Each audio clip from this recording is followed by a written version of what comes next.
So, meron tayo ditong luya, bagong harvest sa aming backyard. Ito yung kanyang stem, and then yung dahon. So, kailangan mo rin ng kalamansi at dahon ng oregano o kalabo. So, kailangan mo ng water, mga 6 cups o 6 na tasang tubig. Okay, ganito lang paggawa ng ginger tea. So, syempre, kailangan mong balatan ng luya. Ganyan lang. Gamit na kayo ng spoon sa pagbabalat ng luya para mas madali.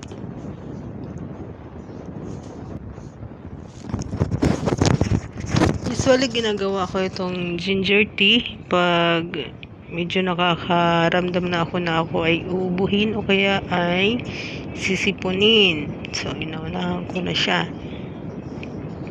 Masarap to siya, maano sa lalamunan. Soothing siya. Ay, lalo na yung anghang ng ginger. Pwede niyong dagdagan ng ginger ng mas madami kung gusto niyo na mas maanghang siya.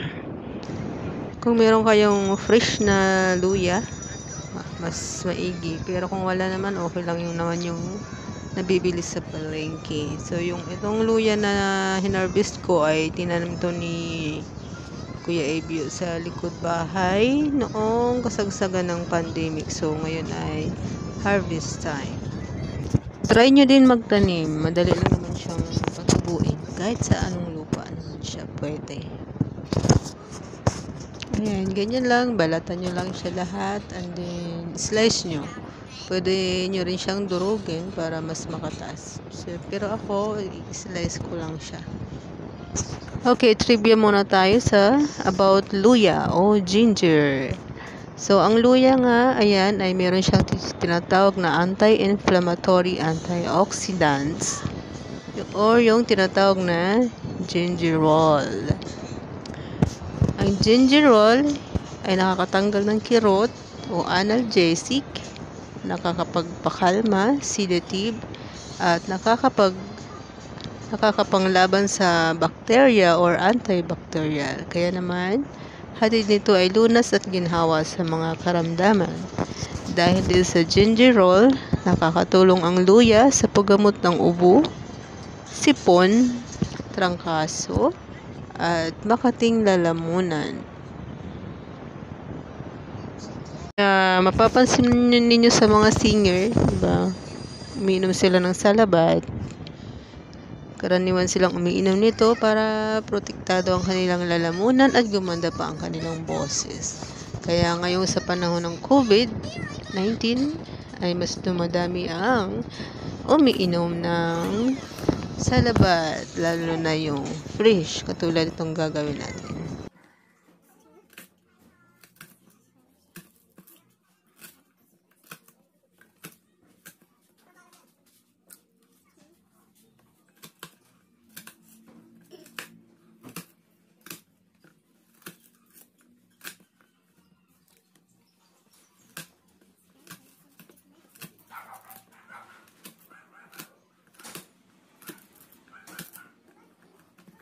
So, ayan. Tapos na tayo mag-balat at mag-slice. So, pagsama-samahin nyo lang sa kaserola yung lahat ng sangkap. And then, pakuluan ninyo ng mga 15 to 20 minutes. So, ako, papakuluan ko lang siya ng 15 minutes.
So, habang nagpapakulo tayo, ihanda na rin natin yung ating tasa. So, maghihiwa lang tayo ng kalamansi. Bawat tasa, maglalagay ako ng 5 kalamansi. Yan, pipigayin lang yan natin siya. Kung wala kayong kalamansi, maganda rin gamitin yung lemon. Mahal nga lang yung lemon ngayon.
Ayan, ito na ang ating salabat. So, after 15 minutes ng pagpapakulo, patayin nyo lang yung apoy and then isalin nyo na sa inyong paboritong tasa.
Ayan, ito na ang ating salabat. Ngayon naman maglalagay ako ng dahon ng oregano.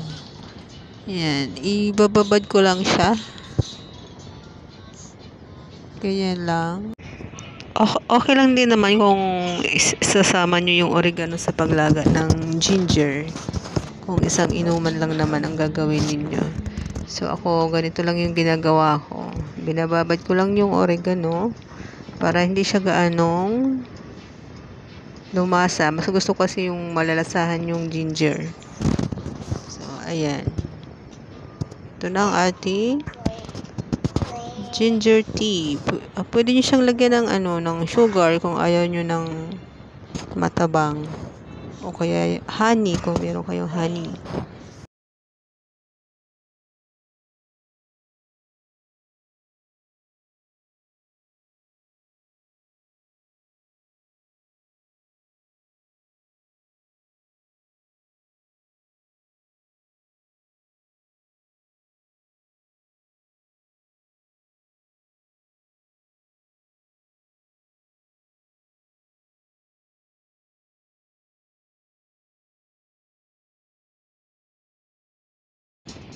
Charan, ito lang ating ginger tea or salabat. Ang bango-bango niya. Amoy na amoy yung luya at saka yung kalamansi. So, tara, inom na tayo. Okay, pwede nyo rin siyang inumin kasabay ang inyong paboritong pandesal sa umaga. Ayan, isasawsaw lang natin siya. Mahilig ako magsawsaw ng pandesal sa kape, sa tea, or sa labat. Ayan, kung meron kayong ubo at sipon, uminom kayo nito ng 2 times a day sa umaga at sa gabi. Malaking ginhawa siya at masarap sa pakiramdam. Yung pinagpakuluan ninyo kanina, huwag nyo siyang itatapon. Pwede nyo pa siyang pakuluan ng mga up to 2 times pa. So, salamat po sa inyong panonood. Sana ay nakatulong sa inyo at paki-share din ng video na to sa iba. Maraming salamat.